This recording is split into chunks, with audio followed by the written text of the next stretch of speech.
Bonjour, je m'appelle Ginger Troncone, and je travaille Delta Faucet Company. So,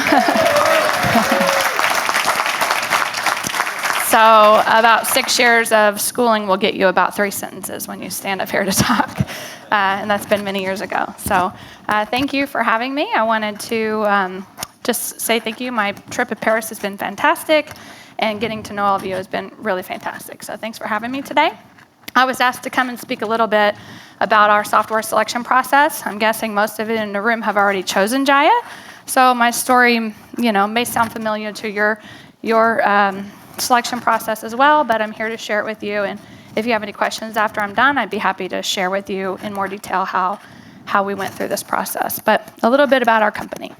So we are headquartered in Indianapolis, Indiana, which goes to show there is more than corn and race cars in Indiana. So our global headquarters is there. We have manufacturing plants also in those flyover states, and we have about 2,300 employees, associates worldwide, actually. Delta Faucet Company is made up of 3 brands. Most of you are probably most familiar with our Delta brand, but we do have 2 other brands, Brizo and Peerless, and we sell our product through many different channels. So up here you can see we're actually starting to expand internationally. We have a whole international team now devoted to international growth. So if you aren't familiar with Delta Faucet Company, perhaps over the next few years you will start to see more of us overseas as well. So basically the story of Delta Faucet project, I'll walk you through a little bit about the project leading up to the software selection, our discovery process, our introduction to the Jahia United Partners Technology Program, as well as where we are today. So basically, I started with Delta Faucet back in May of last year, and a big assessment had just completed with our digital agency partner, and they had come up with a roadmap for the next 3 to 5 years of what Delta Faucet, the brand, needed to do in the digital space to be relevant in today's world and the world of the future. So there was a big stack of about 300 pages that had been delivered to my desk, and I was asked, what is it going to take to deliver this? I wanted to go running in the other direction and go back home, but I didn't. I stayed. I started looking through it. In addition to the brand marketing and where they wanted to go, there was also a 300-page plus IT deck about all of the things that just scratched the surface that we weren't doing well and that we could be doing better and that we needed to get better at in order to meet the needs of the future. So I remember sitting there thinking, oh boy, what did I get myself into? But I took on the challenge. The first call I made was to the partners who put the deck together and said, what in the world are you asking us to do here? It seemed really overwhelming. I remember saying, is this one vendor? Is this one piece of software? Is this 5 vendors? Is it 5 software? I have no idea where to even begin. But it became very clear to me early on in the process that what they were recommending as the kind of the baseline or the cornerstone for the future was indeed a CMS product. So that was really great to know and helped me at least get started in the right direction. And so it was being socialized around the office that Delta needs a CMS. The next project's going to be a CMS project. This is a really big project for us, especially in the IT department. It's going to be a big, something big to take on. And so as the socialization was happening around CMS, what was becoming clear is it wasn't just a CMS. As you heard, Jean did a great job yesterday talking about the user experience platform and all of the things that need to come together and be orchestrated together in order to deliver a .com website. And so, although it was becoming clear to me it wasn't just a CMS, the hallway conversations were around the CMS and how it was going to solve all of our problems. So I feel like we have a lot to live up to in that area of educating the people that it is a series of tools working together, but that CMS is going to be our platform and the thing that helps us get to the future digital world that we need to be in. So if it wasn't just a CMS, what else was there? So not only was I educating myself in the space of the CMS, but what are all of the other things that we need to be thinking about and working together to be able to deliver on this new branded website that was coming.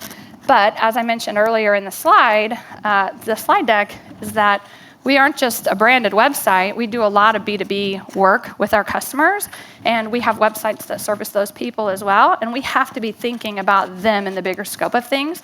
Although the particular project that we were faced was really to deliver on a branded site, we had a much bigger scope that we had to think about. So we were trying to not boil the ocean. We wanted to meet the needs with the CMS while still thinking about the broader organization needs to make sure that we were not just delivering a point-to-point solution for one project request. I think you heard Piyush or someone talk earlier yesterday about the inefficient project, and we have definitely been living the inefficient project for sure. So for us, we wanted to make sure that if we're taking all this time to plan now, let's make the next project and the project after that more efficient. So how can we do that? How can we do our planning today? So we started putting together an IT roadmap. And as part of that roadmap, we weren't trying to, again, boil the ocean all at once, but we were trying to say, what can we deliver now? What does the roadmap of the future look like? But a big part of that process for us was also putting together the right partners to help us deliver that solution. So slowly but surely, we started building our IT roadmap, putting our partners in place. For us, the software selection, as well as the partner selection, were going to be equally as important. So we did a lot of research in both of those areas to make sure we were choosing the right software for us. I do remember at one point in time sitting with our executive sponsors and saying, there is just no way we can do this. We're pretty lean.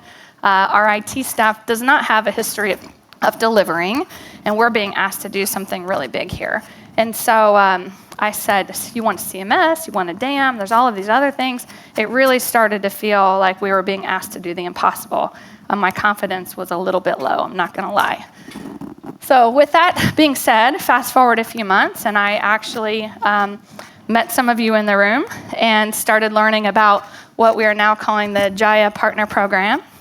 And it started giving me a lot of confidence that, you know what, yes, they are asking for a CMS, and yes, they are asking for a DAM, and there's going to be a lot of things that go into that, like translations and international websites and product data and commerce, but we can do this, right? We don't have to do it alone. I think this bullet point says it best, that Delta Faucet's story was not unique. I'm sure it's probably very similar to some of your stories in this room.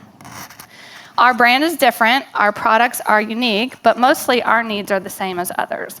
So as Kevin was saying, I think that the future can start to be spent more on, the brand and the content and less on the technology behind the scenes with this technical partner model. So it started to become really important for us to embrace that concept, and we started working right away with translations.com, building that relationship, and it's actually been a really positive one. I know Nick gave me a shout out yesterday, and he's been fantastic along the way, as well as Piyush, in helping us put together this roadmap. And I don't want to forget also mentioning Travis from Avantia, because I secretly love him. He's been fantastic. It's no longer a secret, Travis.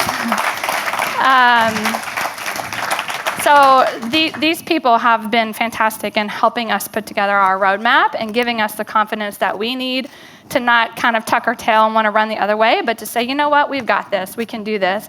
And I'm really looking forward, really looking forward to our next steps, which basically, the people in this room who have been with me through this journey are getting really sick of hearing me say, we're about to kick off a project.